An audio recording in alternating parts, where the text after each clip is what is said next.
So let me see. We'll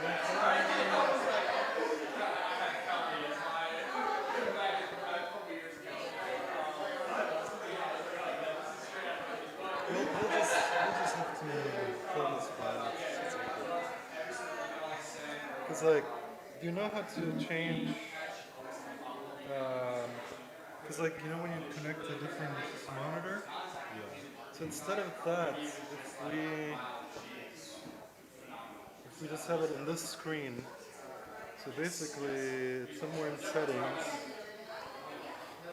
I'm not really familiar with the Windows operating system. Settings. I don't know if you know how to do that.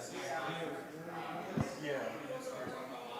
So instead of like having the second monitor on a different screen, have it on the same screen. Alright. And then we'll just have the PowerPoint on. So you want to like have these be the same screen? Yeah. Just mirror this screen. I think that works now. Yeah. And then we'll just open the.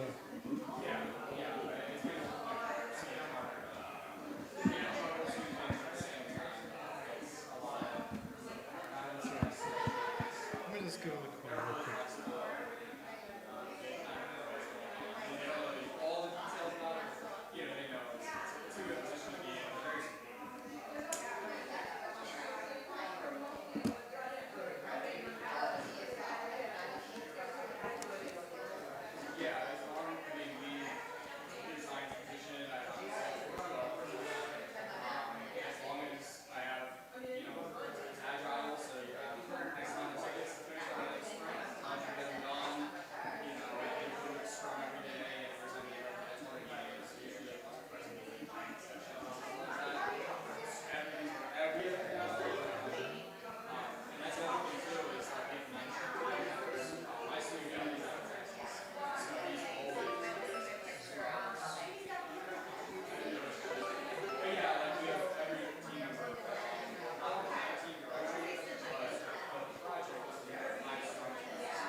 with the presenter, Jasmine, just send it to me. And see what she says.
Alright. So I think we have 3 minutes.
The networking is just so good that people are still talking. That's awesome.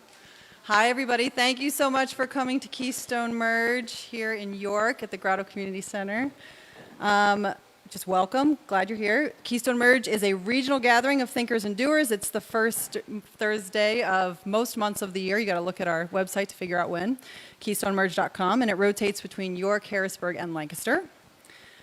Big shout out and thank you to all of the community partners that help make this event happen. They're on the back of your programs if you're wondering who helps make Keystone Merge happen here in the region. The funding for this program comes through the Next Gen IT partnership out of Harrisburg.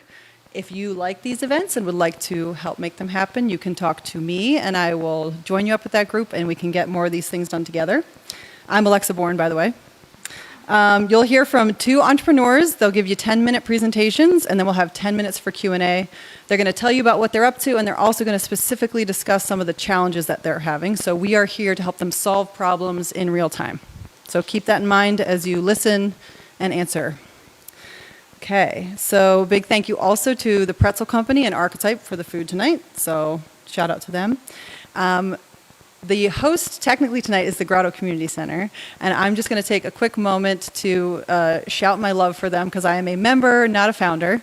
It is a co-working space here in York, and it supports both entrepreneurs and creatives. They have artist space upstairs.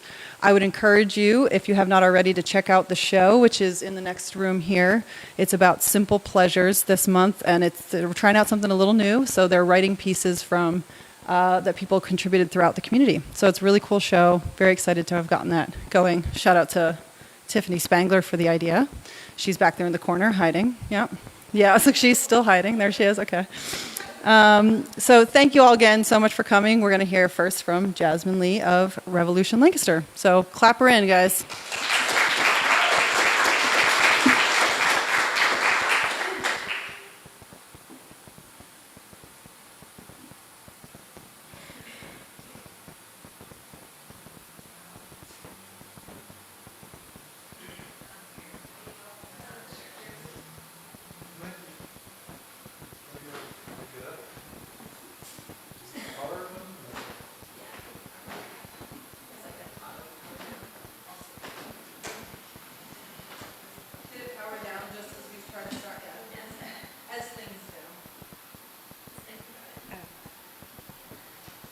Oh, great. And now this doesn't work either.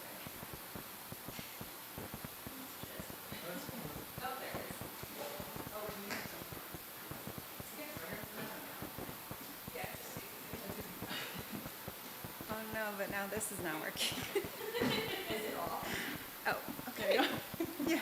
Okay. All right. Here we go. Thank you so much for having me. My name is Jasmine. I'm with Revolution Lancaster. As she mentioned, I'm really grateful to be able to present their mission with you today. We believe that every woman is worthy, and we empower hope in the lives of women. We create jewelry that provides a social impact. So Revolution, our business model, we are a 501c3 nonprofit, and our goal is to operate as a sustainable social enterprise. Our mission is to empower women who have been affected by homelessness or facing barriers to employment. And these are our values that we sit upon. We love well, we connect deeply, we create quality craftsmanships, we show up for one another, we have patient endurance, and we know that we're stronger together. So in 2014, a group of women got together and they were serving at Water Street Rescue Mission just out of the love of their hearts. And they were gathered around a table at the Winter Women's Shelter, creating with them. They realized these women were coming to life and showing up more of who they are and sharing more of their story. So they saw that there was this gap in services for people who are marginalized, which is a consistent community. So in 2015, they entered the social enterprise pitch in Lancaster City, and they won 3rd place. And Revolution was born in the basement of the Water Street Rescue Mission. So what we do is a threefold approach. Is we provide skills training. We teach these women how to make jewelry. We provide supplemental income. They get paid weekly for their work. And we also offer a community, meaningful relationships every week for them to just share any part of what they're going through and process through their lives together. This is kind of an idea of what a maker would come in. They might feel abandoned or isolated, and then when they leave our program or as they level up in the program, they have a sense of agency over their lives and they have a hope for their future. This is a little peek into our workshops. We start every workshop with a quote, so it really sets our mindset towards the present and towards the future. And we discuss what those quotes mean to them, so it offers them a communication skills to enhance. I asked them what they would describe a workshop as in one word. Some of these words were enlightening, fun, empowering, relaxing, and fulfilling.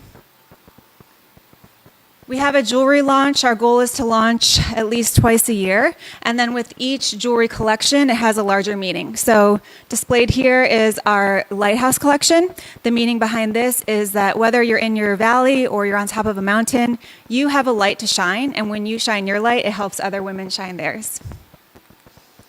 We recently started collaborations with local professional jewelers. So we come up with a word that we want to inspire this collection.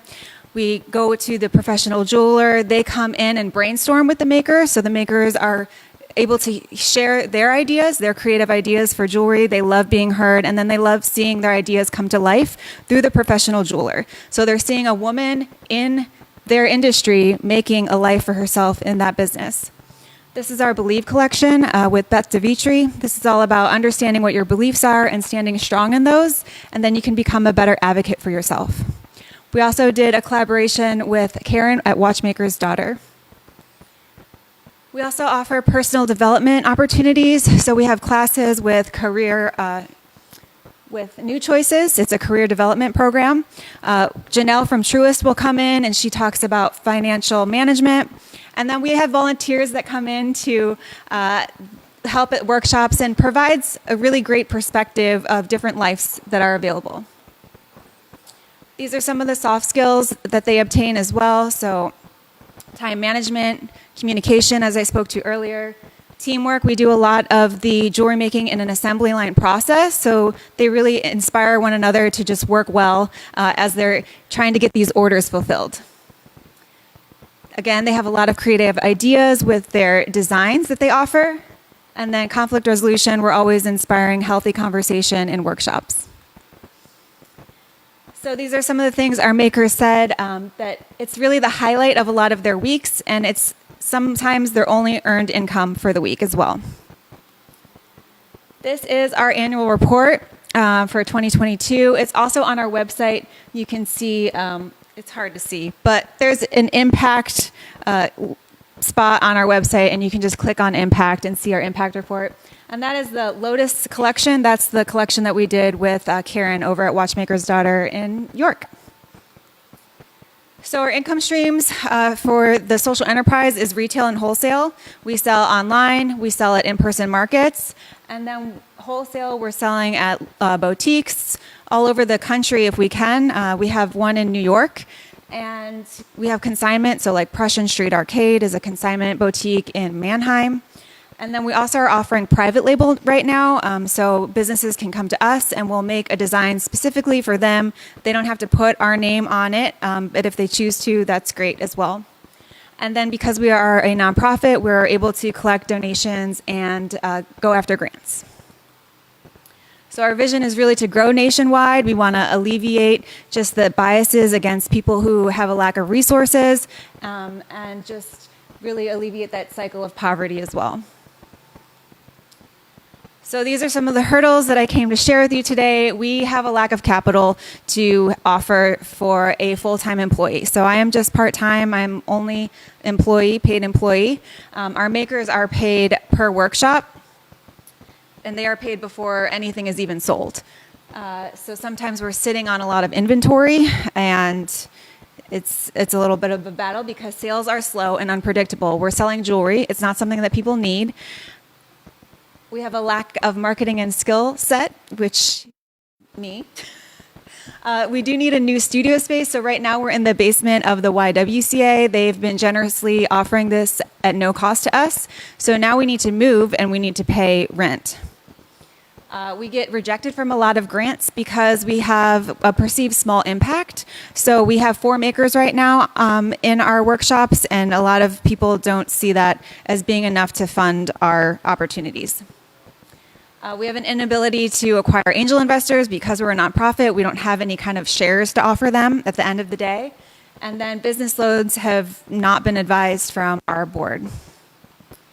So some things that I can give you an idea of that have worked are in-person markets. So I've gone back to just doing a lot of markets right now, but that also takes up a lot of time. So I'm only scheduled to work 20 hours a week, and a whole weekend could be taken away in just markets if that's the case. And then we had an IG influencer one-time share. That was really great. That was a one-time thing, and we haven't been able to repeat that again. And then we've started small spring and fall appeals, which have been mail outs, so direct mail, which have been slightly successful and are a new thing for us. And then Extra Give is always somewhere where we can count on we're going to get a pretty decent amount of donations. So some opportunities, we are actually hiring for a social enterprise director. Again, it's just a part-time position, and that person would be taking my position. So I'm the executive director, but this person we're trying to bring them on as a social enterprise director. So someone who understands entrepreneurship and business savviness and marketing and sales. We want to get a volunteer market manager. So like I mentioned before, to alleviate the social enterprise director from having to go to those markets and spending their time at markets. Instead, they could spend their time doing sales to wholesale clients. And then we're also always looking for community business sponsors that we can then provide their little name on our table when we go out and on our website. So our 10-year goal, we want to lead in handmade jewelry that makes a social impact. We really want to offer this opportunity to at least 20 to 41 makers. And we want to have 3 Revolution City hubs. So there could be a Revolution Chicago, Revolution San Francisco, but we really need to understand how to make it sustainable here so that we can scale properly. And then we would love to increase our wholesale base. That way we can draw back from in-person markets and have our boutiques working for us. And then we want to inspire 500,000 women to stand together, empowering hope with us. Thank you. All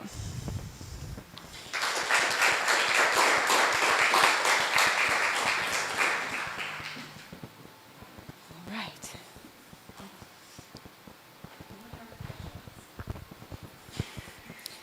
Questions?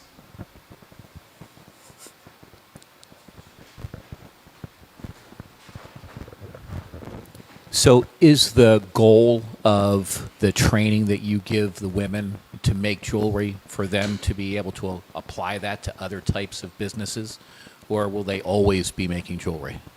So yes, the goal is we are transitional employment, so we're offering that buildup of soft skills. So if they want to go into something else, we would help them. So we did help one of our makers get her GED. So we're just kind of like that community base. And then eventually, if we grow big enough, we can hire within. So there's some makers that want to stay within Revolution. That's great too. But a lot of our makers right now are already creative. And so yes, they're taking what they're learning with us and trying to open their own jewelry businesses. So it doesn't apply to any other industry or businesses, the skill sets, that dexterity that you develop? Not the hard skill, no. Yeah, the hard skill of jewelry making is just, very specific, but we could help them if they thought, oh, I want to make candles. We could help them in that process. We're not going to teach them how to make candles, but we're going to show them where they can maybe learn how to make candles. And then if we could have a great entrepreneurship basis for them, like with career choices or something, that would help them launch that business idea. So as part of your program, do you have people move from being makers to being sellers to being leaders? Is that part of the... So that's the goal. Right now, no, we don't. Right now, we just have makers, 4 makers. They've been makers. Sometimes they'll help with shipping and packaging and things like that. But right now, they're just making. And we just don't have that ability to expand. All right, I kicked it off. Hi, my name's Jasmine too. Yeah, hi. You said you needed help with the markets. Would it be a possibility to have some of your makers help and then earn a commission off sales?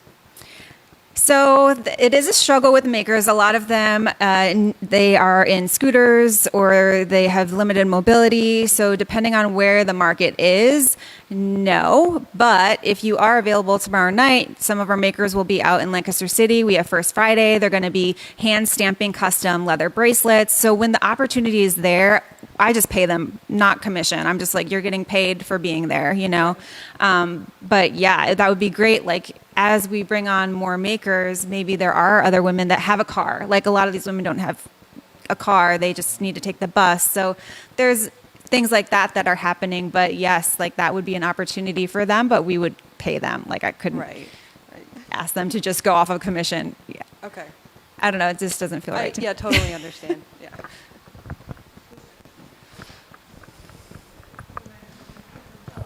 Thank you. So we spoke a little bit earlier, but I'm curious. You mentioned you're looking for ideas to kind of get more brand awareness out, marketing. Have you guys considered doing like partnerships with other organizations and actually hosting events yourself to bring brand awareness to that? Because this is going to be really community driven, in my opinion. And I think if you were to take the community part of it and explain that this is a problem, because I think it's actually a pretty big problem. I know personally people that have suffered with this issue. So I think it's actually quite a large problem. It's not a small subsect. So have you considered just maybe getting more community awareness just through like old school events, getting people out to them, and even if they're like craft shows or stuff like that, to really sponsor and get people involved? Yeah, like more markets. I mean, I do think that there's an opportunity to find the right collaborator for sure. I think what the struggle is just like the capital. How do we raise the capital because a lot of our board members don't want to create an event, right? Because the event costs money, and they have realized that in fundraising, events actually don't really produce a lot of ROI. So that's the struggle. It's like, where do we put our efforts and our money that we're going to get the highest return? Yeah, and that's why I meant about maybe finding other community partners with like similar, like I don't want to assume anything, but maybe like domestic violence centers, abuse centers, things like that would be really involved with this mission, that maybe do have the funds where they can say, Just hey, this bring is a us good on. thing, and let you tag along with it, and Yeah. also like co-host it with them. I think there's a lot of synergy that you could do with it. Yeah. Thank you. Yeah.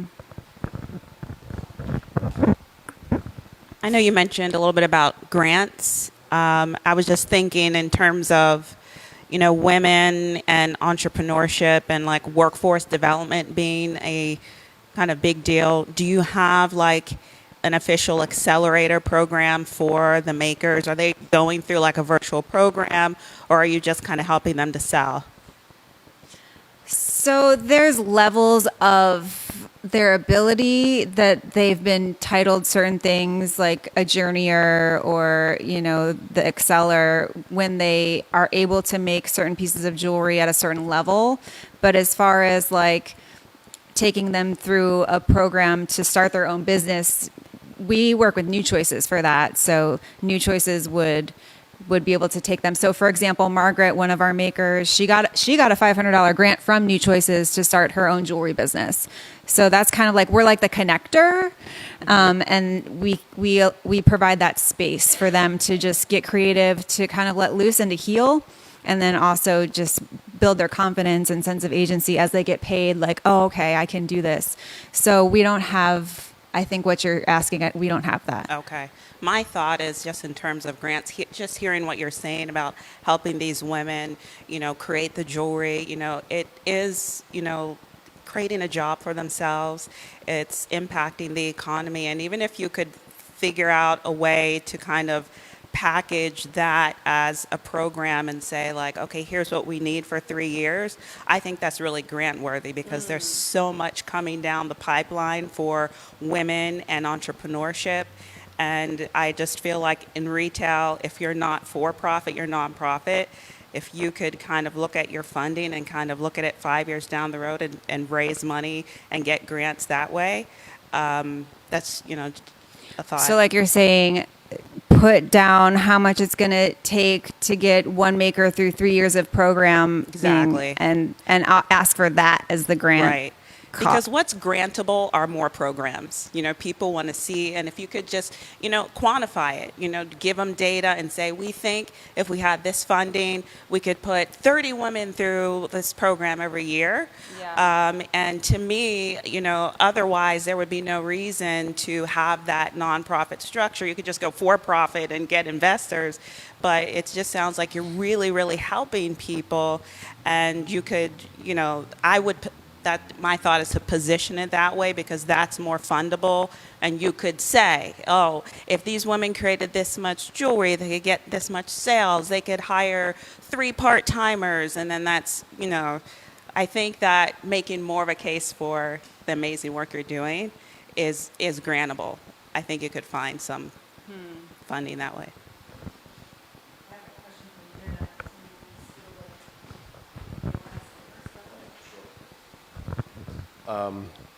Have you ever thought about connecting with any of the jewelry supply houses for sponsorship wholesalers? or social media, anything like that? The Like- one I'm thinking about is Rio Grande. That's the only Rio. jewelry supply house that I know of. Yeah, I mean, I've reached out to them. It's so hard. You need to know. I feel like if you want to reach the big companies, it'd be nice to have an in. So if anyone has an in, that's great. Okay. I would take it. Yeah. We thought. Thank you. I would love to, grow. But also there's that balance too of scaling too quickly is not also going to be a good idea. So how do we balance that too? So those things I think about, but. This will be our last question. It's from the internet, from Ophelia. She said, do your materials come into your mission? As in, are your materials sourced locally? I'm sorry, I didn't hear you. Are your materials for your jewelry sourced locally? Are the materials what? I'm so sorry. Sourced locally? Oh, okay. Are they part of your mission? Oh, sorry, yeah. So we source our materials from Halstead or Rio. So we do work with Rio as their clients, and Sierra Cast. So it's not it's USA. So most of our pieces are over 60%. We say over 60% made in the USA, and we're doing a lot of assembly. But the Believe collection you saw, they were hand fabricating from sheet metal, so that was a new technique for them. And I would love to do more of that. I would love for them to understand how to solder and things like that, so have real jewelry set up. So there's companies Able has a jewelry sector, so it's what's the missing link for us that they're able to? I mean, maybe because they're for profit, like you're saying, just make it for profit and be able to. I don't know. Yeah.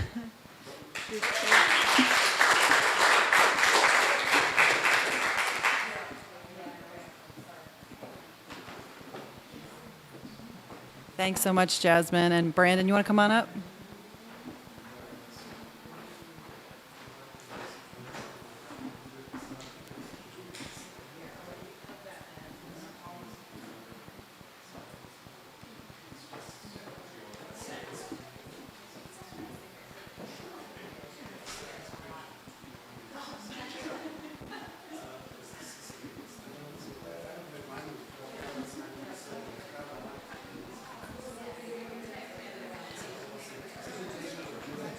I'm going to see if I can turn the fan down for you. Okay.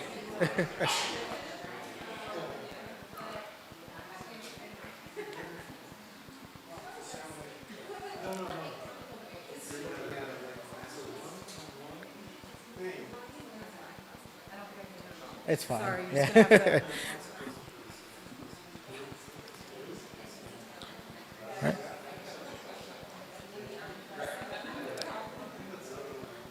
All right.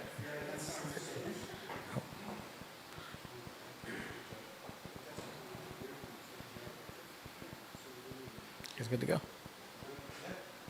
All right, I'm Brandon Teller. I'm the founder of Original Pixel, and we're a software development company. We specialize in mobile application development and really building startups. So that's our primary customer focus. We do some work with large enterprise applications, and really this slideshow today is not going to apply to them. So if you have a large application, everything I'm saying here is probably not going to apply to you. But if you're interested in creating a startup or creating a mobile application, hopefully some of the things I'm talking about today can guide you along the way. And forewarned, this is the first time I've presented this, so this is brand new.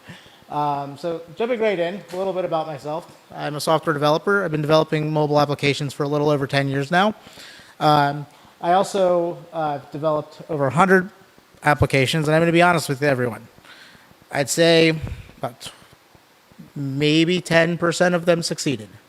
So the fact is when you're moving into a mobile application, we'll go into this a little more detail, is you're most likely going to fail unless you have the right philosophy behind what it takes to build a mobile app. And also, I love roller coasters. So just wanted to throw that in there.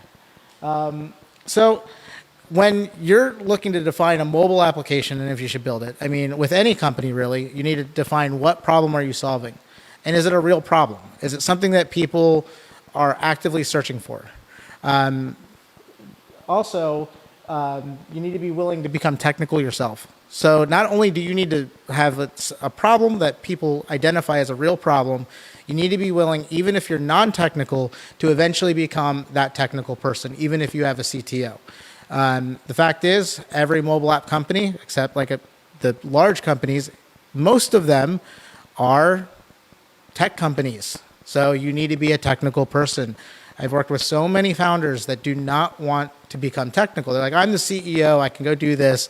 Well, the fact is, yes, you can, and that can be really useful to a company early on, but eventually you do need to become somewhat technical and understand the product that you're trying to solve and trying to create and the problem that you're trying to solve. Here's what other companies and developers are most likely not going to tell you. Most startups fail. I've watched companies fail and I've watched companies succeed, and they wouldn't be the obvious choices most of the time, but the one thing they always have in common is typically a non-technical founder of some sort or somebody unwilling to adapt and pivot. I put this little example here of Facebook. That was the first version. Facebook used to suck. So that is when people say you want Facebook as the first version or you want to build the Facebook competitor or the next Facebook for this, that's what you're building.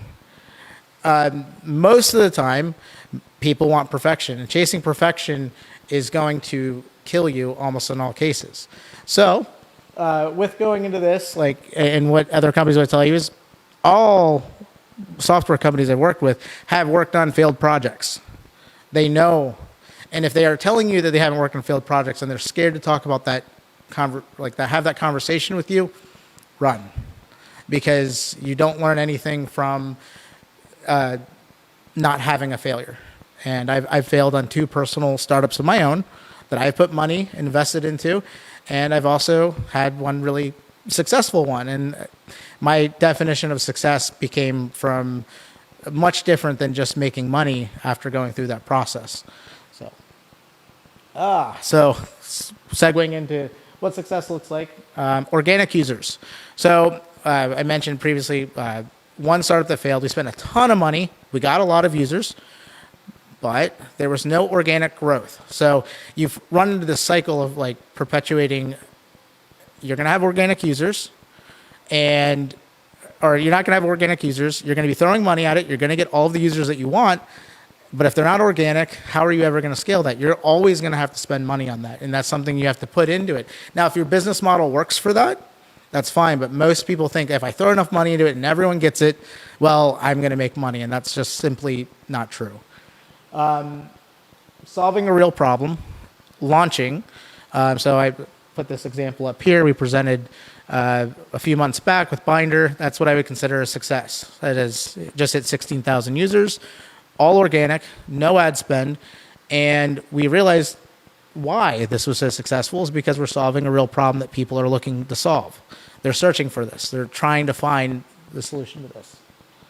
And of course, revenue. So eventually you are going to have to bite the bullet make revenue. You can build the greatest social cause in the world, but if you're not making revenue, the fact is it's going to fail.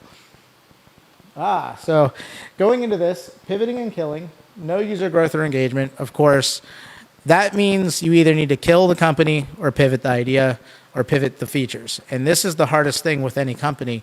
And it's a mistake that a lot of founders make. They'll put 2-3 years into something that they just can't get to completion or get to market at all. I mentioned this earlier, but working personally as a CEO, and then money also does not guarantee success. So I used Yik Yak as an example here. They were valued at $400 million in 2014, I think it was. They went bankrupt in 2017, and they're actually resurging. They pivoted, and they're coming back as like a major player in the game. And I think they're owned by Square now, but don't quote me on that. And my final note here with like this whole presentation is ethical technology. A lot of companies will tell you, oh, you can outsource to India or you can do this and you can do all of those things and be very successful with it. But at the other end of it too is if a company is not telling you the hard things of like, this is what you need to do or you're going to fail, it's going to bleed up because they just want to collect a check, then you're never going to succeed. So my advice to anybody thinking of doing mobile app development or actively working on mobile app development, think to yourself, does something feel off? Are you getting weekly builds? Are you getting what you want out of it as a non-technical founder? And going into this, I think with my questions that go into this for the community is, I see this happen all the time, especially around here, where people hire these companies, they run in this hamster wheel and they don't get things done. So my question to everyone here is like, what are good ways to bring resources to that? This is more of a community question of helping people that might be starting up not lose their life savings building something. And I've seen that happen too. And it's really an unfortunate thing, but that's where I think the ethical technology initiative that I've been pushing really comes in, and that's building fast, scaling fast, and pivoting fast. Thank you.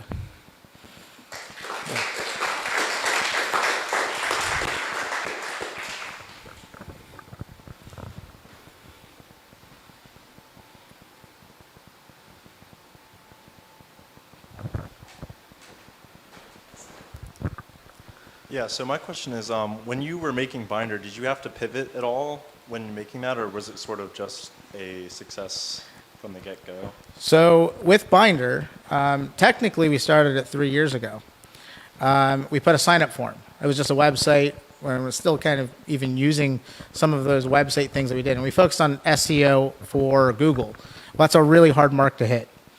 And the website was not where it was at. We didn't know that it was going to be successful, and we spent some time on it, grew the mission, went from what we were kind of thinking maybe like a hookup app to like, okay, this is more about the community. This is more about the people that use it. And then when we pivoted that, even though it didn't work out the first time, the second time we came back around on the idea, that's when we saw the growth. And that's when we noticed. And it's a daily pivot. So like, for instance, I think we've done 70 iterations on the mobile app since we launched in August. So. In terms of keeping it local and focusing around Central PA, almost every university or college now has their own version of a Shark Tank-ish type thing. Can you, obviously you're only one person, but can you be a panelist or a judge or even just an advisor on as many of those as you have time for, to be able to get yourself out there and offer that advice at a time to potential founders when, I mean, they're competing to win potentially significant prize money to go off and do a thing. If you can reach them before they get that big check, maybe you'll prevent a few oopsies along the way. Yeah, that's what I try to do as much as I can. So we're doing some accelerators right now with Binder. So like working with all of those teams have been awesome, and they're making a lot of early on mistakes that I've been able to help with. And in a lot of ways, that's been really rewarding to kind of take my failures and successes and be like, okay, this is something good. And I did reach out to TCCP and talking with them about maybe coming on and like offering resources, and of course Keystone Merge, the Grotto, and all of this. Like the resource, if anybody wants resources or questions, I mean, my advice is always free. So always happy to help, and I would love to, like you said, Shark Tank. That'd be cool to do a panel or maybe judges or talk to people that are doing pitch competitions, and we're getting pretty well versed in that very quickly. So back here, I'd also like recommend, I guess, going out to some of these young kind of in the same ballpark as what Adam said, but the young professionals group. So there's like York Young Professionals, Harrisburg Young Professionals, I think Lancaster Young Professionals too. It doesn't have to be the young professional groups, but just give like workshops more in depth than this presentation here, like maybe like a 30-minute, like kickstart your app workshop. It could even be, some of them could be technical, but just like, I like that idea of just the exposure and then the availability from there on out. I mean, if you're comfortable with it, give out, means of communication, personal phone numbers, because I mean, I'm a technical guy myself, and the biggest struggle I have is like getting help when I need it. It's not like going to a workshop and like learning something new. I can do that, relatively whenever I want, but it's like when I'm stuck on something, I text some of my technical friends, but if you can be a resource for those people, because it's about, when you run into an issue, you want it fixed immediately. You don't want it fixed 3 days from now. So those are my 2 bullet points there on that.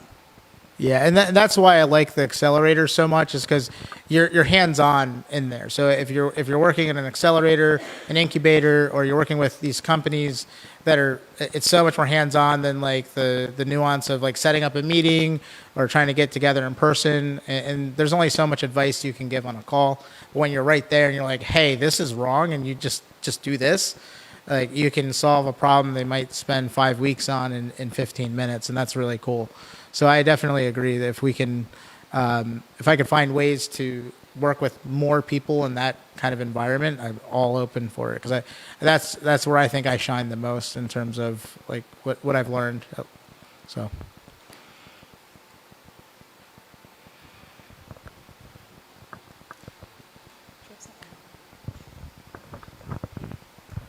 I guess just asking for your advice too. Like when you're building like a minimum viable product, like for binder or whatever, what is good enough from a technical perspective too? Is it like when you can get a certain amount of organic traffic, when users stop complaining as much about the site breaking down? Like what's your threshold, I guess? So what's good enough? In a startup, I don't think that's a tangible answer. Now, what I will say is what's good enough as a technical or non-technical founder is launching, and then taking that feedback that you get and making it a priority, and then putting out a new version of it. So there's no tangible of is it good enough, but if you take the first version of Binder sucked.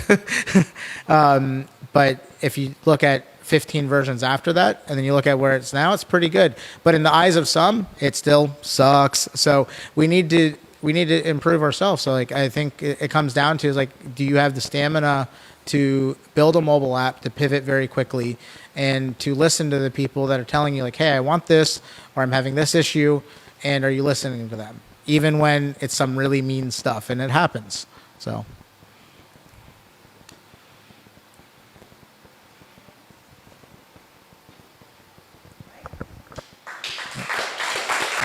Thank you.